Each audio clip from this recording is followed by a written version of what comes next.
Right, in these problems, we're going to sketch out these bearings.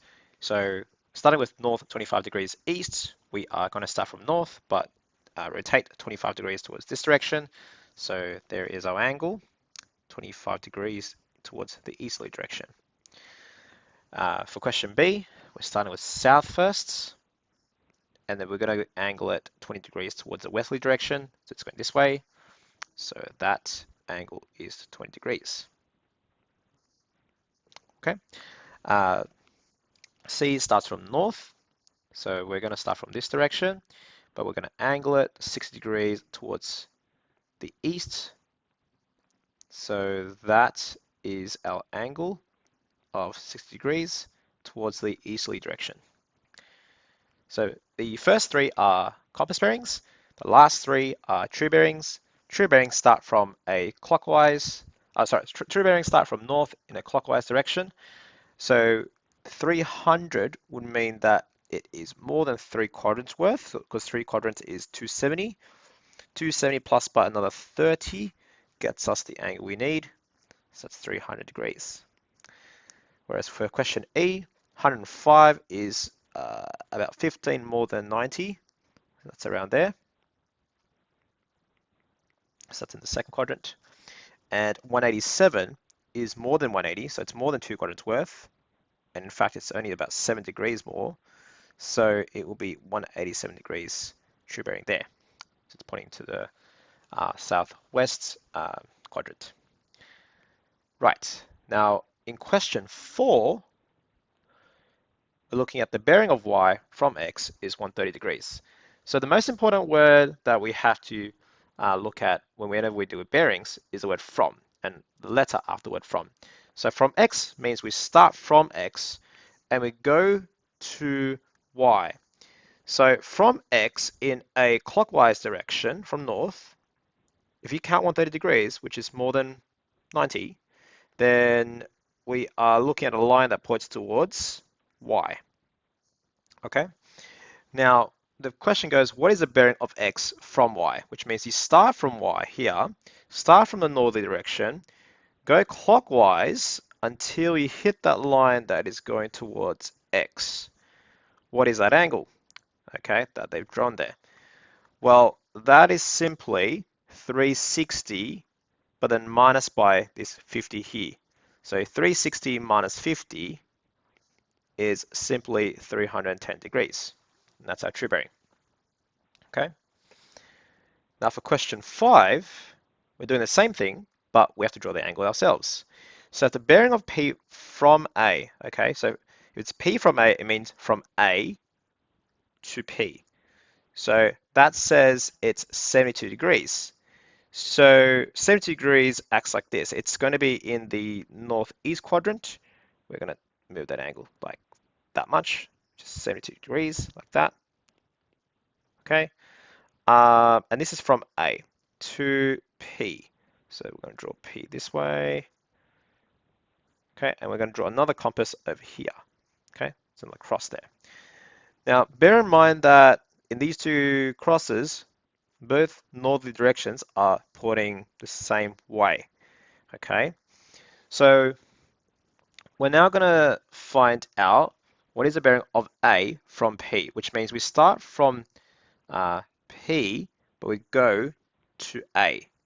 So start from P, but we're going to go towards A, which means we need to find out from the northerly direction, going in clockwise motion, until we reach that line that's heading straight towards A. What is that angle? To do these kind of questions, it's easy enough to have one angle given, and using that angle, as well as the concept of alternate angles. So if you use an alternate angle here, where these two lines are indeed parallel, okay, then this angle here is 72 degrees, okay, right there. So now we can look at this red angle as an addition of two angles.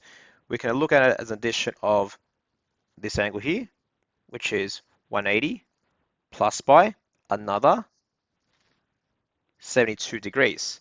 And that is our bearing that we need, which gets you the red angle.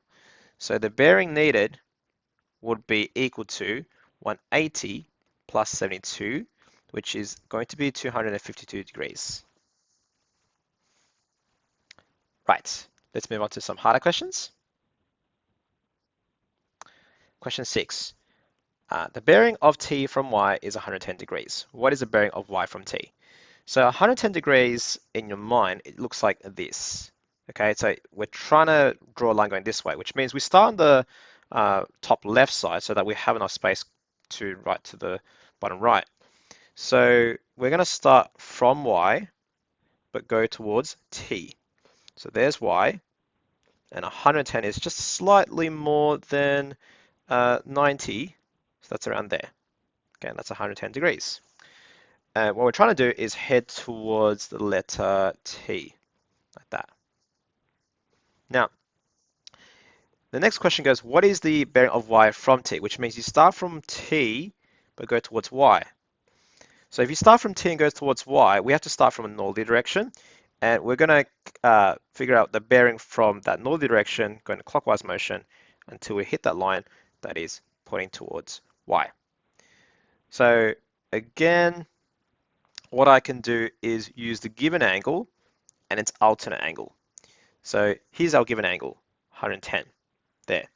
If I then trace a Z-looking shape, okay, to the other side, then that means that this angle here is equal to this angle here. So that is going to be 110. Okay. Now, to get that full blue bearing, I need to add that 110 with this angle, which is 180. So the bearing needed to answer this question will become 180 plus by 110 degrees, which is simply 290 degrees. Okay, question 7. The compass bearing of H from M is east of southeast. Find the compass bearing of M from H. Okay, so again, we have to read the letter to the right of the word from, which is M, and we're trying to get towards H. So east of southeast means we're looking this direction. So this is southeast. Okay, this is south. This is east. East of southeast means it's you start with southeast but head towards the easterly direction like that, and the middle between them is east of southeast. Okay, so we're going there. All right, let's draw that properly. So there's southeast. That means east of southeast is this direction. There we go. And so we started with the letter M, and we're going towards H. So we're going to draw a little cross here and call that H. Okay, so now we want the compass bearing of M, which is here, but from H, which is here. So we're going to start from the fact that, oh, we need to find out the compass bearing, not just true bearing. Okay, so to do that is really simple. We need to find out, first of all, that between east and southeast, this is 45. But that line in the middle cuts it in half. That is, east, southeast. So that makes this 22.5 degrees. I'm going to draw that right in. Okay. Now, if I simply use alternate angles like this, that this means that this angle is 22.5 degrees. So remember how we talked about how in that quadrant there, okay, the top right quadrant, which is here, between north and west, that's northwest. But we're looking at not 45 degrees from here, but 22.5 degrees from here, which is simply halfway between northwest and west. That is west of northwest, right? And so the angle that's given here is resembling this angle here. So the bearing of M from H, so starting from H, it's closer to north, okay, and it's going this direction. So it's in the northwest quadrant, but it's west of northwest that we're looking for, okay, because of that same angle there. So this is our answer for that question. Now for question 8 and 9, these two questions are just getting you to practice drawing two bearings one after another. Okay? We're not looking at finding the bearing of one place to another. It's just getting you to draw it. So a plane flies on a bearing of 250 degrees for 120 kilometers and another 300 kilometers on a bearing of 170 degrees. So let's think about it. Where is 250? 250 is a bit more than a bit less than 270. That's around here. That's the first course. And then the second course is 170 degrees, which is about somewhere there. Okay, so a bit, it's more than 90, but a bit less than 170. So we're going in this direction first, followed by this direction. So that means we're going to, if we put those two things together, it's going to look like this eventually. Okay, so we're going there, then going there. Okay, so bottom left, then bottom right. Let's try that out. So draw a compass or cross. Okay, 250 degrees is going to become this bearing here. Okay, we draw a line that is going towards the next point where we're going to move this way. Okay, I'm just going to label this first. So that's 250 and 120 kilometers. We're now going to move on a bearing of 170 degrees, which means that it's going to be right here. Okay, and notice how this 300 is significantly more than 120. So it's like more than 2 times more. So we're going to draw a line that's way longer than that, but also on a bearing of 170 degrees, like that. Okay. Question 9. A cyclist travels 30 kilometers due south and then 20 kilometers on a northeast bearing. So we know that going south means going down. So we draw 30 kilometers this way.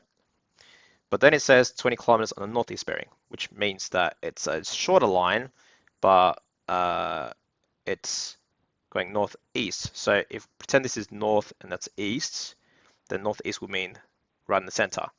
So we're going to draw a line going this way. Okay, and that line is now 20 kilometers. Just draw a dot there because that's where we're ending. And this angle here is 45 degrees. Okay,